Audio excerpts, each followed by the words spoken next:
മക്കളെപ്പട നമ്മളിവിടെ ഹിസ്റ്ററിയുടെ 10ാം ക്ലാസ്സിൻ്റെ ഏറ്റവും ഇമ്പോർട്ടൻ്റ് ആയിട്ടുള്ള ഓണപരീക്ഷയ്ക്ക് വരുന്ന ഒരു 20 ക്വസ്റ്റ്യൻസ്. ആ 20 ക്വസ്റ്റ്യൻസ് നിങ്ങൾ പഠിച്ചുകൊണ്ട് പോയാൽ ഒരു സംശയം വേണ്ട, നിങ്ങൾക്ക് മികച്ച മാർക്ക് ഹിസ്റ്ററിയിൽ വാങ്ങാം. ഇതിൻ്റെ കൂടെ ജോഗ്രഫി കൂടി ഉണ്ട്, എന്നെങ്കിലും ഒരു A+ എത്താൻ കഴിയും. എങ്കിലും ഹിസ്റ്ററി എന്ന 40 മാർക്കിൻ്റെ ക്വസ്റ്റ്യൻസിൽ നമുക്ക് ഏറ്റവും ഇമ്പോർട്ടൻ്റ് ആയിട്ടുള്ള ക്വസ്റ്റ്യൻസാണ് ഇവിടെ നമ്മൾ എഴുതിയിട്ടുള്ളത്. നമുക്ക് അതിനെക്കുറിച്ചൊന്ന് പറയാം. ആ ക്വസ്റ്റ്യൻസ് നിങ്ങളൊന്ന് നന്നായി വർക്കൗട്ട് ചെയ്യുക.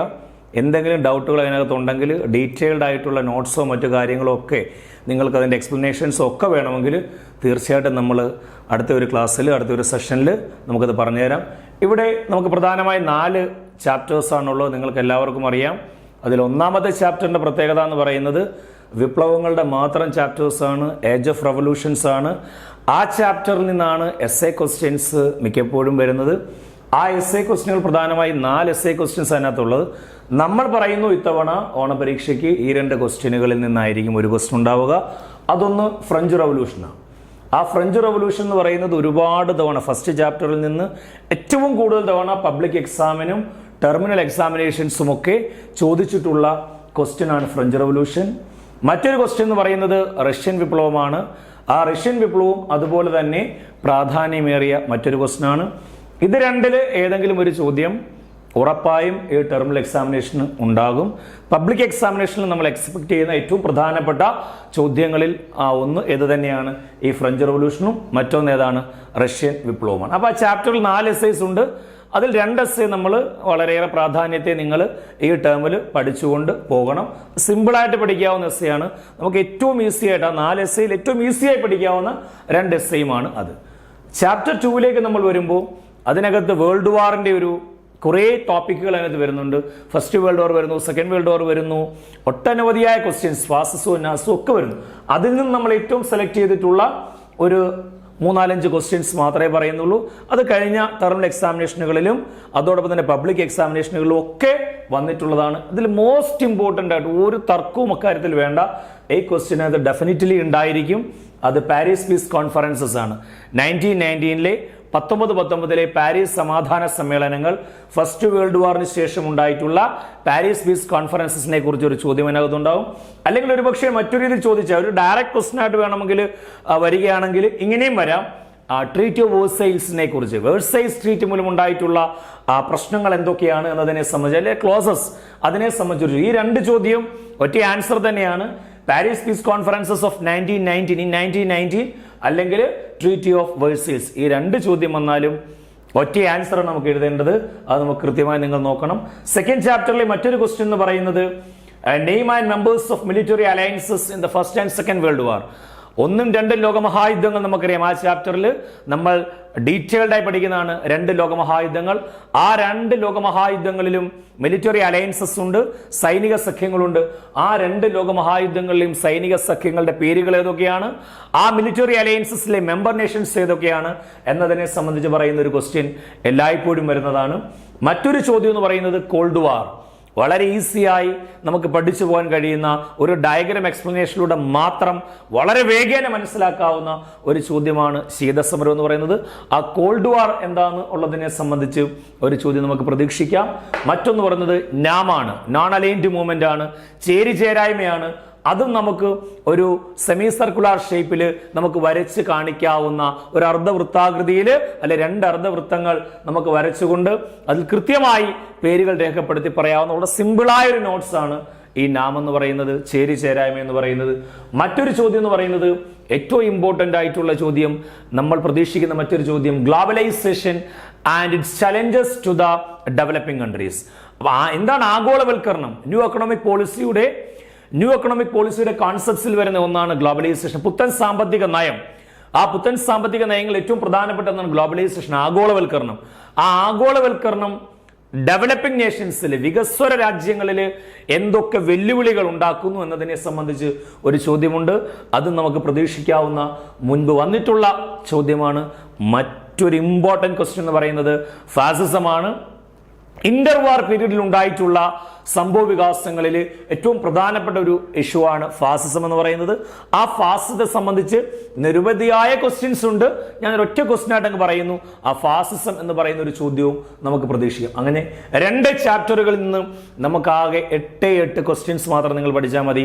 ഒരു തർക്കവും വേണ്ട. കൃത്യമായി ഈ ക്വസ്റ്റ്യൻസ് നിങ്ങളുടെ എക്സാം ഹാളിൽ നിങ്ങൾ ചെല്ലുമ്പോൾ, നിങ്ങളുടെ ക്വസ്റ്റ്യൻ പേപ്പർ കയ്യിൽ കിട്ടുമ്പോൾ തീർച്ചയായിട്ടും അതിനകത്ത് ഉണ്ടായിരിക്കും.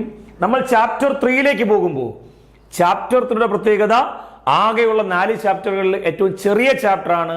എന്നാൽ നമുക്കതിൽ നിന്ന് ഒരുപാട് ക്വസ്റ്റ്യൻസ് നമ്മൾ എക്സ്പെക്ട് ചെയ്യുന്നു. അതിൽ ഒന്നാമത്തെ ചോദ്യം മിക്ക പരീക്ഷയ്ക്കും വരുന്ന ചോദ്യമാണ്. Features of bureaucracy. എന്താണ് ഉദ്യോഗസ്ഥ വൃന്ദം? ബ്യൂറോക്രസി എന്ന് വെച്ചാൽ നമുക്ക് ഉദ്യോഗസ്ഥ വൃന്ദമാണ്. ആ ഉദ്യോഗസ്ഥ വൃന്ദത്തിന്റെ സവിശേഷതകൾ നിങ്ങൾക്കൊരു ഡയഗ്രാം എക്സ്പ്ലനേഷനിൽ നിങ്ങളുടെ ടെക്സ്റ്റിൽ തന്നിട്ടുണ്ട്. എന്താണ് ബ്യൂറോക്രസി എന്നും ആ ബ്യൂറോക്രസിയുടെ സവിശേഷതകൾ എന്തൊക്കെയാണെന്നുമുള്ള ഒരു ചോദ്യം ഉറപ്പായും ഉണ്ടാകും. Classifications of Indian civil service repeated question ആണ്. നിങ്ങൾ ഏത് ക്വസ്റ്റ്യൻ എടുത്ത് നോക്കിയാലും ആ ക്വസ്റ്റ്യൻസിനകത്ത് എല്ലാം കാണുന്ന ചോദ്യമാണ് classifications of Indian civil service. Indian civil സർവീസിനെ പ്രധാനമായും എത്രയായി തരംതിരിക്കാം, ഏതെല്ലാം എന്നത് അതും നമുക്ക് ഒരു ഡയഗ്രാം എക്സ്പ്ലനേഷനിൽ പറഞ്ഞു തരാൻ കഴിയുന്ന വളരെ ചെറിയ ഒരു നോട്ടാണ്. എന്നാൽ അത് ബ്രീഫ് ചെയ്യാൻ നമുക്ക് കൃത്യമായിട്ട് നിങ്ങൾക്ക് എഴുതാൻ കഴിയും. ആ ക്ലാസ് കേട്ട് കഴിയുമ്പോൾ, ആ എക്സ്പ്ലനേഷൻ കേട്ട് കഴിയുമ്പോൾ നിങ്ങൾക്ക് എഴുതാവുന്ന വളരെ സിമ്പിളായ ഒന്നാണ് classification of Indian civil service. മറ്റൊരു ചോദ്യം, നിങ്ങൾ ഏത് ക്വസ്റ്റ്യൻസ് നോക്കിക്കൂ, ഈ പുസ്തകം അച്ചടിച്ച് ഈ പുസ്തകം പഠിപ്പിക്കാൻ തുടങ്ങിയ കാലഘട്ടം മുതൽ ഇങ്ങോട്ട് എല്ലാ എക്സാമിനുകളിലും വരുന്ന മോസ്റ്റ് ഇമ്പോർട്ടന്റ് ആയ ക്വസ്റ്റ്യൻ ആണ് ഇ ഗവേണൻസ് എന്നാൽ എന്ത്? How e governance is beneficial to the public. എന്താണ് ഇ ഗവേണൻസ്? ഈ ഗവേണൻസ് എങ്ങനെയാണ് പബ്ലിക്കിന് ബെനിഫിഷ്യലായി മാറുന്നത്? പൊതുജനങ്ങൾക്ക് എങ്ങനെ ഈ ഗവേണൻസ് ഉപകാരപ്രദമായി മാറുന്നു എന്നതിനെ സംബന്ധിച്ച ഒരു ചോദ്യം. ഇലക്ട്രോണിക് ഗവേണൻസ് ഭരണരംഗത്ത് എങ്ങനെ യൂസ്ഫുൾ ആകുന്നു എന്നതാണ് ഏറ്റവും പ്രധാനപ്പെട്ട ചോദ്യം. ക്വസ്റ്റ്യൻ നമ്പർ 11 ആണ് നമ്മുടെ. ആൻഡ് ക്വസ്റ്റ്യൻ നമ്പർ 12 എന്ന് പറയുന്നത് explain central vigilance commission. 2-3 public എക്സാമിനുകളിൽ ഇമ്പോർട്ടന്റ് ക്വസ്റ്റ്യൻ ആയിരുന്നു. സ്പ്ലിറ്റ് ക്വസ്റ്റ്യൻ ആയിട്ട് വന്നു. ഒരു പാറ്റേൺ ഒന്ന് മാറി. സമയത്ത് ഒരു ക്വസ്റ്റ്യൻ വന്നിരുന്നു സ്പ്ലിറ്റ് ക്വസ്റ്റ്യൻ ആയിട്ട് ഒരു 3-4-5 വർഷങ്ങൾക്ക് മുൻപ് വന്നിട്ടുണ്ട്. സെൻട്രൽ വിജിലൻസ് കമ്മീഷൻ, കേന്ദ്ര വിജിലൻസ് കമ്മീഷനെ കുറിച്ച്. ആ കമ്മീഷൻ എന്നാണ് നിലവിൽ വന്നത്? ആരാണ് ഇതിന്റെ തലവൻ? എന്താണ് അതിന്റെ ഡ്യൂട്ടി എന്നതിനെ സംബന്ധിച്ച് ഏത് വർഷമാണ് വന്നത് എന്നുള്ളൊരു സ്പ്ലിറ്റ് ചെയ്തുകൊണ്ടുള്ള ചോദ്യം വന്നിട്ടുണ്ട്. സോ നമുക്ക് പ്രതീക്ഷിക്കാവുന്ന ചോദ്യങ്ങളിൽ ഒരു ചോദ്യമാണ് 3ാമത്തെ ചാപ്റ്ററിൽ നിന്ന് സെൻട്രൽ വിജിലൻസ് കമ്മീഷൻ. അതായത് നിങ്ങളുടെ ചാപ്റ്ററിന്റെ ലാസ്റ്റ് ഭാഗത്ത് വരുന്ന ചോദ്യമാണ്. അതിനകത്തെ അവസാനത്തെ ക്വസ്റ്റ്യൻ ഓംബുഡ്സ്മാൻ. എന്താണ് ഓംബുഡ്സ്മാൻ? ഏത് സെക്ടറിലാണ് പ്രവർത്തിക്കുന്നത്? ഏതൊക്കെ മേഖലകളിലെ കറപ്ഷൻസ് ഇല്ലാതാക്കാനായിട്ടാണ് ഓംബുഡ്സ്മാൻ വന്നിട്ടുള്ളതെന്ന് സംബന്ധിക്കുന്ന ഒരു ചോദ്യമുണ്ട്. ഇത്രയും ക്വസ്റ്റ്യൻസ്. അപ്പോൾ 13 ചോദ്യങ്ങൾ.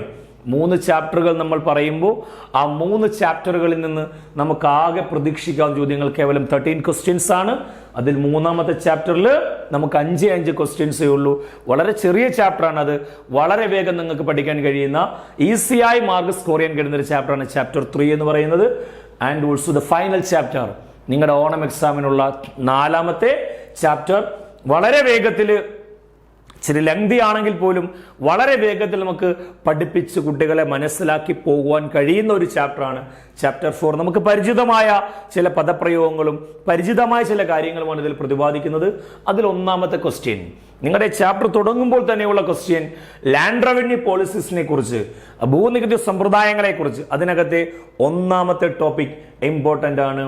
എന്താണ് പെർമനന്റ് ലാൻഡ് റവന്യൂ സെറ്റിൽമെന്റ്? ആ പെർമനന്റ് ലാൻഡ് റവന്യൂ സെറ്റിൽമെന്റിന്റെ ഫീച്ചേഴ്സ് എന്തൊക്കെയാണ് എന്നുള്ളൊരു ചോദ്യം മോസ്റ്റ് ഇമ്പോർട്ടന്റ് ക്വസ്റ്റ്യൻ ആണ്. നിങ്ങൾ ഏത് ക്വസ്റ്റ്യൻ എടുത്ത് നോക്കിക്കോ, ആ ക്വസ്റ്റ്യനകത്തെല്ലാം ഈ പെർമനന്റ് ലാൻഡ് റവന്യൂ സെറ്റിൽമെന്റിനെ കുറിച്ച് തീർച്ചയായിട്ടും ഉണ്ടാകും. മറ്റൊരു ക്വസ്റ്റ്യൻ പഠിക്കാൻ വളരെ എളുപ്പമാണ്, അതിലേറെ അത് പ്രസന്റ് ചെയ്യാനും വളരെ എളുപ്പമായ ഒരു ചോദ്യമാണ് Kurichya revolt. Kurichya revolt most important question. അത് ചിലപ്പോൾ 2 രീതിയിൽ ചോദിക്കാം. അതിന്റെ റീസൺസ് ചോദിക്കാം, ജനറൽ ക്വസ്റ്റ്യൻ ആയിട്ടും വരാം. എന്തായാലും കുറിച്യ റിവോൾട്ട് നമുക്ക് പരീക്ഷയ്ക്ക് വന്നിട്ടുള്ള ചോദ്യമാണ്. 16ാമത്തെ ക്വസ്റ്റ്യൻ എന്ന് പറയുന്നത് causes for the decline of textile industry. Traditional industries എന്ന് പറയുന്ന ഒരു ഹെഡിങ്ങിനകത്ത് 4ാമത്തെ ചാപ്റ്ററിൽ വരുന്ന 1ാമത്തെ ഇമ്പോർട്ടന്റ് ആയിട്ടുള്ള ഒരു ഇൻഡസ്ട്രിയൽ സെക്ടറാണ് ടെക്സ്റ്റൈൽ. ആ ടെക്സ്റ്റൈൽ ഇൻഡസ്ട്രിയുടെ, തുണി വ്യവസായത്തിന്റെ തകർച്ചാ കാരണങ്ങൾ എന്തൊക്കെയാണ്? ഏതൊക്കെ സാഹചര്യത്തിലാണ് ആ വ്യവസായം തകർന്നു പോയത്, അത് നമുക്ക് പോയിന്റ് ബൈ പോയിന്റ് ആയിട്ട് 1, 2, 3, 4 എന്ന് എഴുതി പഠിക്കാവുന്ന ചെറിയ ചെറിയ പോയിന്റുകളാക്കി നമുക്ക് പഠിക്കാൻ കഴിയും. അത്രയും ഈസിയാണ് ടോപ്പിക്ക്. കാണുമ്പോൾ ഒരു പേജ് നിറയുണ്ട്, അത്രയും ഒന്നുമില്ല. നമുക്കത് വളരെ ഈസിയായി പഠിക്കാവുന്ന ഒരു ക്വസ്റ്റ്യൻ ആണ് ടെക്സ്റ്റൈൽ ഇൻഡസ്ട്രിയുടെ തകർച്ചാ കാരണങ്ങൾ. മറ്റൊരു ചോദ്യം, ആ ചാപ്റ്ററിന്റെ അവസാന ഭാഗത്തേക്ക് നമ്മൾ വരുമ്പോൾ അവിടെ വളരെ ഇമ്പോർട്ടന്റ് ആയ ഒരു ക്വസ്റ്റ്യൻ ഉണ്ട്, ഡ്രെയിൻ തിയറി. എന്താണ് ചോർച്ചാ സിദ്ധാന്തം? ആ ഡ്രെയിൻ തിയറി എങ്ങനെയാണ് how Indian wealth flow to Britain, നമ്മുടെ സമ്പത്ത് എങ്ങനെയാണ് ബ്രിട്ടനിലേക്ക് പോയത് എന്നതിനെ സംബന്ധിക്കുന്ന മറ്റൊരു ചോദ്യവും കൂടിയുണ്ട്. അത് കണക്റ്റഡ് ക്വസ്റ്റ്യൻ ആണ്. ഒന്നുകിൽ അത് സ്പ്ലിറ്റ് ചെയ്തും വേണമെങ്കിൽ വരാം, അല്ലെങ്കിൽ ഒരു കൺസോളിഡേറ്റഡ് ക്വസ്റ്റ്യൻസ് ആയിട്ട് നമുക്ക് വരാൻ സാധ്യതയുണ്ട്. അപ്പൊ എന്താണ് ചോർച്ചാ സിദ്ധാന്തം?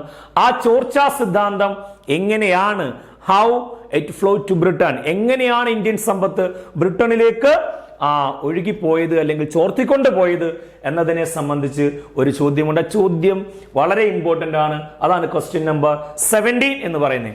അപ്പൊ നമ്മൾ ചാപ്റ്റർ 1 മുതൽ ചാപ്റ്റർ 4ന്റെ പകുതി വരെ പിന്നിടുമ്പോൾ നമുക്ക് 17ഓളം ക്വസ്റ്റ്യൻസ് ആണുള്ളത്. 18ാമത്തെ ക്വസ്റ്റ്യൻ എന്ന് പറയുന്നത് ചാപ്റ്റർ 4ലെ ഏറ്റവും ഇമ്പോർട്ടന്റ് ആയ ക്വസ്റ്റ്യൻ. കഴിഞ്ഞ 2 പബ്ലിക് എക്സാമിനുകളിൽ 2 മാർക്കിന്റെ ക്വസ്റ്റ്യൻ ആയിട്ട് വന്ന ഒരു ചോദ്യമാണ്. The reasons for the kings leads to the 1857 revolt. നിങ്ങൾ പഠിക്കുന്നുണ്ട് ഇന്ത്യയുടെ 1ാം സ്വാതന്ത്ര്യ സമരം 1857ലെ കലാപത്തെ കുറിച്ച് പഠിക്കുന്നുണ്ട്. ആ കലാപത്തിൽ ആരുടെ പങ്കിനെ കുറിച്ച്? രാജാക്കന്മാരുടെ പങ്കിനെ കുറിച്ച്. രാജാവ് എങ്ങനെയാണ് യുദ്ധത്തിൽ പങ്കാളിയായി മാറുന്നത്? അതിനൊരു ഇൻസിഡന്റ് ഉണ്ട്. ആ ഇൻസിഡന്റ് ഏതാണ്? ആ ഇൻസിഡന്റിന്റെ പേരും അത് കൊണ്ടുവന്നയാളുടെ പേരും അത് അവരെ എങ്ങനെ ബാധിക്കുന്നു എന്നത് പറഞ്ഞു കഴിയുമ്പോൾ ആൻസർ തരും. 2 or 3 ലൈൻസ് മാത്രമേ ഉള്ളൂ. Reasons for the king leads to 1857 revolt. മറ്റൊരു ചോദ്യം, commercialisation of agriculture. Most important ആയ ക്വസ്റ്റ്യൻ, എന്താണ് കൃഷിയുടെ വാണിജ്യവൽക്കരണം? 2 ചാപ്റ്ററുകളിൽ തിരിഞ്ഞും മറിഞ്ഞു വരുന്ന ചോദ്യമാണ് കമേഴ്ഷ്യലൈസേഷൻ ഓഫ് അഗ്രികൾച്ചർ. കൃഷിയുടെ വാണിജ്യവൽക്കരണം ഏതു രീതിയിലാണ് എന്നതിനെ സംബന്ധിച്ച് നമ്മുടെ 19th ക്വസ്റ്റ്യൻ, 20 ക്വസ്റ്റ്യൻ. നമ്മൾ പറഞ്ഞ കേവലം 20 ക്വസ്റ്റ്യനെ പറയുന്നുള്ളൂ എന്ന് പറഞ്ഞു. ആ 20ാമത്തെയും അവസാനത്തെയുമായ ചോദ്യം റൈറ്റ് ടു ഇൻഫർമേഷൻ ആക്ട്. ഇതും സ്പ്ലിറ്റ് ക്വസ്റ്റ്യൻ ആയിട്ട് വരാം. എന്ന് വന്നു, ഏത് സാഹചര്യത്തിൽ വന്നു, അതിനിടയാക്കിയ സാഹചര്യം എന്താണ്, ഏതൊക്കെ മേഖലയിലാണ് അത് പ്രവർത്തിക്കുന്നതെന്നും അതിന്റെ ഒബ്ജക്റ്റീവ്സ് എന്തൊക്കെയാണെന്നും ഉള്ള റൈറ്റ് ടു ഇൻഫർമേഷൻ ആക്ട്, വിവരാവകാശ നിയമത്തെക്കുറിച്ച് ഈ 20 ക്വസ്റ്റ്യനുകൾ നിങ്ങൾ ഏത് ടെർമിനൽ ക്വസ്റ്റ്യൻസോ നിങ്ങൾ ഏത് ആനുവൽ ക്വസ്റ്റ്യൻസോ നോക്കിക്കോ, ഈ 20 ക്വസ്റ്റ്യനിൽ തൊടാതെ ആ ക്വസ്റ്റ്യൻ പേപ്പർ കടന്നു പോവുകയില്ല എന്ന് ഞാൻ ഉറപ്പിച്ചു പറയാം. അതുകൊണ്ട് ഈ 4 ചാപ്റ്ററുകളിൽ നിന്ന് കേവലം 20 ക്വസ്റ്റ്യൻ മാത്രമേ പറയുന്നുള്ളൂ. ആ 20 ക്വസ്റ്റ്യൻ ഗ്യാരണ്ടിയാണ്. കൃത്യമായി നിങ്ങളിത് പഠിച്ചുകൊണ്ട് പോകണം. ഈ ക്വസ്റ്റ്യൻസ് വർക്ക്ഔട്ട് ചെയ്തിട്ട് നിങ്ങൾക്ക് ഏതെങ്കിലും ഡൗട്ട് ഉണ്ടെങ്കിൽ എൻ്റെ ഡീറ്റെയിൽഡ് നോട്ട്സ്, ഡീറ്റെയിൽഡ് ക്ലാസ് ആവശ്യമുണ്ടെങ്കിൽ നിങ്ങൾ തീർച്ചയായിട്ടും അത് നമ്മളിലേക്ക് പങ്കുവെക്കണം. പങ്കുവെച്ചാൽ ഇതിനേക്കാൾ സിമ്പിളായിട്ട് നമുക്കത് പ്രസന്റ് ചെയ്യാൻ കഴിയും. അപ്പോൾ okay, thank you, all the best.